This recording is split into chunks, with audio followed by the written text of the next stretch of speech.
Hello મિત્રો, કેમ છો? મજામાં છો ને? હું પણ મજામાં છું. તો આજે આપણા રસોડે એક પંજાબી રેસીપી આપણે બનાવવાની, એ પણ મારી નાની બેન બનાવશે. અમે મારા પપ્પાના ઘરે આવ્યા છીએ એના માટે. તો એને જો આ મકાઈ છે બાફેલી, પછી આ ટમેટા છે એની ગ્રેવી છે, આદુ મરચાંની પેસ્ટ છે, લસણ ને ડુંગળી છે ને પંજાબી મસાલો છે ને આ બધા આપણા રેગ્યુલર મસાલા. ને આ શું મૂક્યું? તેલ ને ઘી.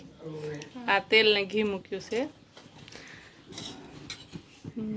એમાં થોડીક રાઈ, તેલ આવી ગયું છે, રાઈ મૂકી નાખી છે અંદર.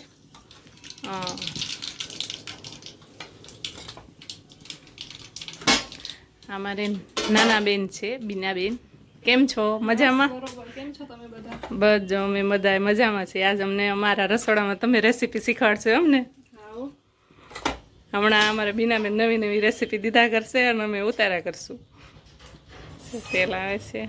હવે અંદર જીરું નાખવાનું, રાઈ નાખી, જીરું નાખ્યું ને હવે હિંગ નાખવાની છે ને ગેસ ધીમો કરી નાખવાનો ને થોડી હળદર ને આ આદુ મરચાં ને લસણની પેસ્ટ છે એ નાખી સરખી રીતે. સુગંધ તો નાખ્યા ભેગી સરસ આવે છે, સુગંધ મસ્ત આવે છે. સિંગ તેલ છે ને? હા, પ્યોર સિંગ તેલ ઘરનું. મારા પપ્પાને આ ડુંગળી છે ઝીણી ઝીણી સુધાર નાખવાની.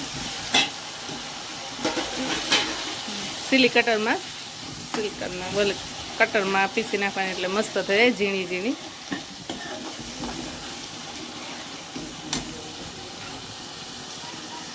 જો ડુંગળી સડી ગઈ છે. હવે અંદર શું નાખવાનું? ટમેટા નાખવાના છે. ટમેટાની પેસ્ટ નાખવાની છે ને આમાં હું થોડાક આખા રાખવાના, એમ ને દાણા? થોડાક આખા ને થોડાક ક્રશ કરી નાખવાના. આ ટમેટા નાખ્યા. આમે ટમેટા વગરની તો બધી રેસીપી અધૂરી.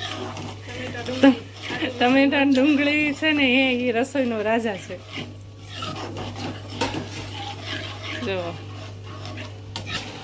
જો તેલ બધું છૂટું પડી ગયું છે અને મસ્ત ઉપર આવી ગયું છે. એટલે હવે આપણે મસાલા કરશું. એમાં શું મસાલામાં નાખવાનું છે? ગેસ આપણે ધીમો કરી નાખશું ને હવે ધાણા જીરું પાવડર 1 મોટી ચમચી નાખવાનું ને લાલ મરચું પાવડર જેટલું આપણે તીખું ખાતા હોય એ પ્રમાણમાં, ટેસ્ટ પ્રમાણમાં નાખવાનું. આમાં પાછું અમારે બાળકો છે એટલે થોડુંક ઓછું નાખવાનું છે. બાળકો ઓછું ખાય ને તીખું. સ્વાદ પ્રમાણે મીઠું નાખવાનું ને થોડીક ખાંડ, સપટી ખાંડ નાખવાની. આમે મકાઈ તો ગળી હોય જ છે એટલે થોડુંક ઓછું નાખવાનું.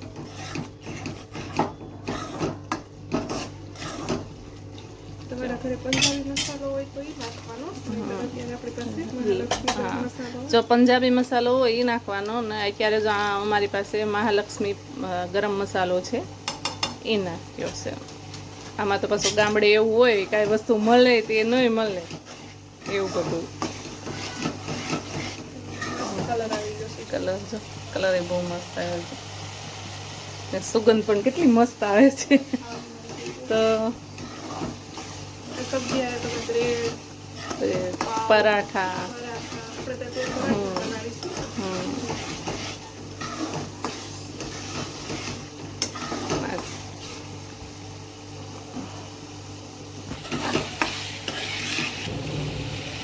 જો થઈ ગયું છે, ગ્રેવી તૈયાર.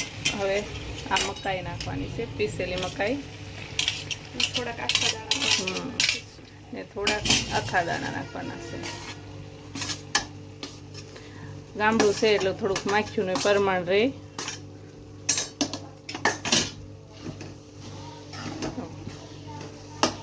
આજે બેન આવ્યા છે ને આજે જ અમે બધું મુહૂર્ત કરી નાખ્યું છે બેનને ઝપટમાં લેવામાં.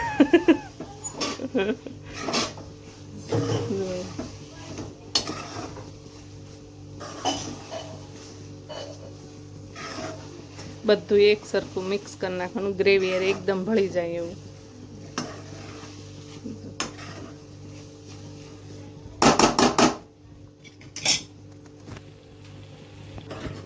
જો આમ બધું રેડી થઈ ગયું છે. હવે એમાં મલાઈ નાખવાની છે, થોડીક મલાઈ નાખી દેવાની, એટલે મલાઈથી ને સ્વાદ ક્રીમી ટેસ્ટ આવે છે. જો તમારી પાસે મગજતરી ને કાજુ એ બે છાશમાં પલાળી ને પછી એ પીસી નાખો ને તો પણ મસ્ત સ્વાદ. કલાક માટે પહેલા પલાળવા દેવાનું, પછી એની પેસ્ટ બનાવી લેવાની. એનાથી એકદમ મસ્ત જોરદાર ટેસ્ટ આવશે. એવું એમ ને? તો તમારી પાસે હોય તો એવી રીતે બનાવીને નાખજો. હવે થોડુંક પાણી નાખવાનું છે. પતલી ગ્રેવી થઈ છે. જો થોડુંક પાણી નાખ્યું છે. હમણાં તો સાણંદથી વિડીયો નથી આવતો, આ નવા ગામથી આવશે, ગામડેથી. અમે લોકો અહીંયા ગામડે છીએ તો ગામડેથી.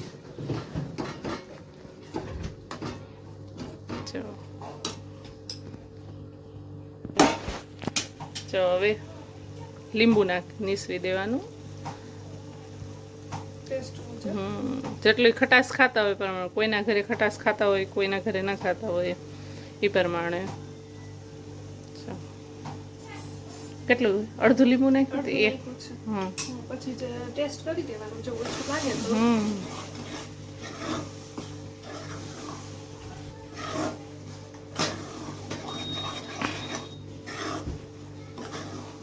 તમને જો પછી વધારે ખટાશ ગમતી હોય તો પછી પાછા ઉપરથી નખાય.